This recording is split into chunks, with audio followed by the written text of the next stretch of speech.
Good evening everyone, how are you all. आज हम एक बहुत ही हॉट टॉपिक के साथ आपके साथ आए हैं और चाहते हैं कि आप लोगों के साथ अपनी कुछ इन्फॉर्मेशन शेयर की जाए। आजकल आप लोगों को पता है कि कोरोना वायरस बहुत सरगर्म है और बहुत सारे लोगों को अफेक्ट कर चुका है, और इवन तो कि मतलब चाइना तो ऑलमोस्ट तकरीबन सेक पर है कि तबाही फैली हुई है। तो बहुत सारे देख रहे थे और बहुत सारी चीज़ें मिस इन्फॉर्मेशन थी लोगों के पास, इन्फॉर्मेशन से मिक्स कर रहे थे इन्फॉर्मेशन को, और मतलब समझ लें कोई कॉन्स्पिरेसीज फैला रहे हैं, और ये मतलब अजीब चीज़ माहौल है। तो हमने सोचा कि आज ऑनलाइन आकर आपको कुछ कोरोना वायरस के बारे में बताते हैं कि कोरोना वायरस क्या है। अच्छा, जो कोरोना वायरस है वो एक बहुत बड़ी फैमिली है वायरसेस की, जो आपको आपकी बॉडी में इलनेस को कॉज करते हैं। अच्छा, जिसके अंदर कॉमन कोल्ड आता है और बहुत सारी डिजीज़ आती हैं। अब कोरोना वायरस आया तो उसके अंदर एक आता है MERS corona virus. MERS corona virus is a Middle East respiratory syndrome. MERS Middle East respiratory syndrome. उसके बाद आता है कि severe acute respiratory syndrome, severe acute respiratory syndrome, जिसको SARS-CoV भी कहा जाता है।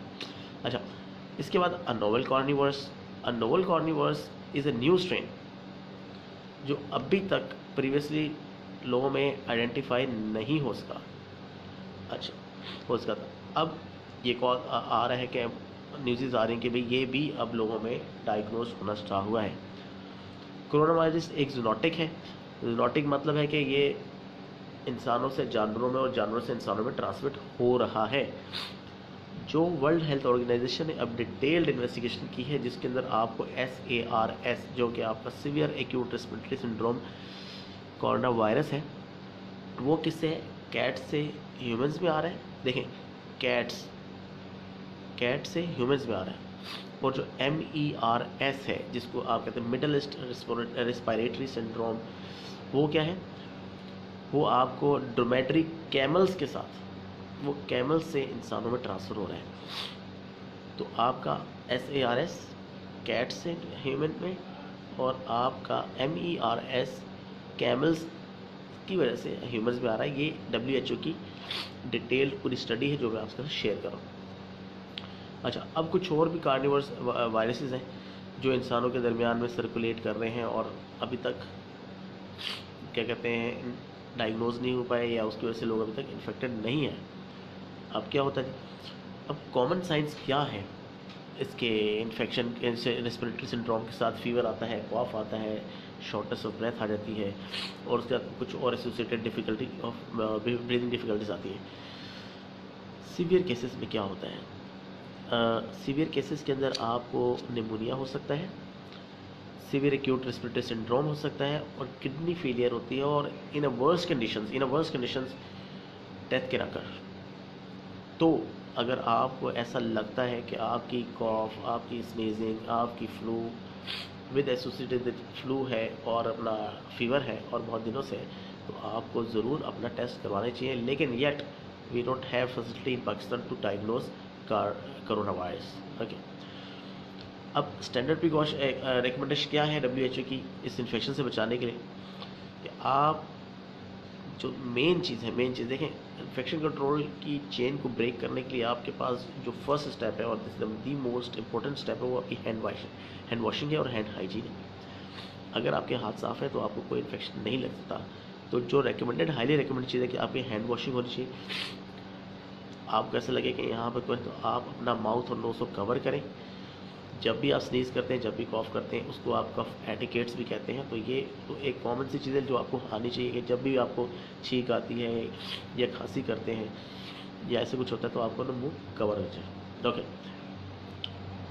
अंडे और गोश्त, चिकन थॉरली कुक होने चाहिए।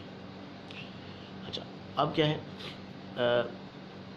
हम तो हेल्थ केयर वर्कर्स हैं, डॉक्टर्स होते हैं, हमारे नर्सेज हैं, और जो हमारे एलाइड हेल्थ केयर वर्कर्स हैं, उनके लिए भी एक यही सजेशन है कि अगर आपको ऐसा लगता है किसी पेशेंट को, किसी स्टाफ को कॉफ है, स्नीजिंग है, फ्लू है, तो उनके साथ कांटेक्ट ज़रा फासले से रखें। एटलीस्ट 1 मीटर का फासला रखें, कोशिश करें उन लोगों से दूर रहें। तो अब यही है। अब मोस्ट कॉमन जो आपके सिम्टम्स हैं उस पर की तरफ आ जाते हैं। अब कोरोना वायरस के लिए रनी नोज, हेडेक, कॉफ, सोर थ्रोट, फीवर और क्या कहते हैं उसको, जनरल फीलिंग ऑफ अनवेल होती है, मतलब थकन होना, जिसम में दर्द रहना, ये होता है। अब मैंने आपको बता दिया है MERS, SARS, सही है, इन सब चीज़ों का। अच्छा,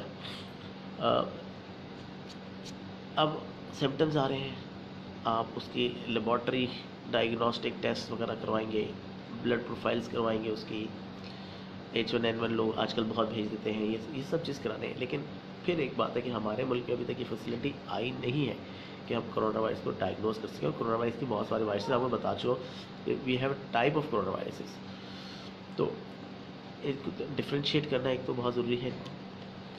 और जिस पे बात हो रही है कि भाई MERS, SARS है, लेकिन आपका जो नोवेल कार्निवोरस है वो अभी तक न्यू स्ट्रेन है, डायग्नोस करने का हमारे पास कोई तरीका नहीं है पाकिस्तान में।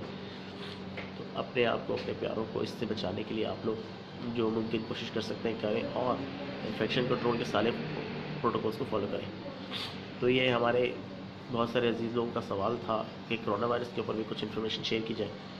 तो इस कार्य खैर में जो हम अपना हिस्सा डाल सकते थे डाल दिए हैं, बाकी आप लोग हैं जो इस चेन को आगे बढ़ा सकते हैं। तो हमारी वीडियो को ज़्यादा से ज़्यादा शेयर करें और कोशिश करें कि बहुत सारे लोगों तक हमारा पैगाम पहुँचे। बहुत शुक्रिया आपका। अल्लाह हाफ़िज़।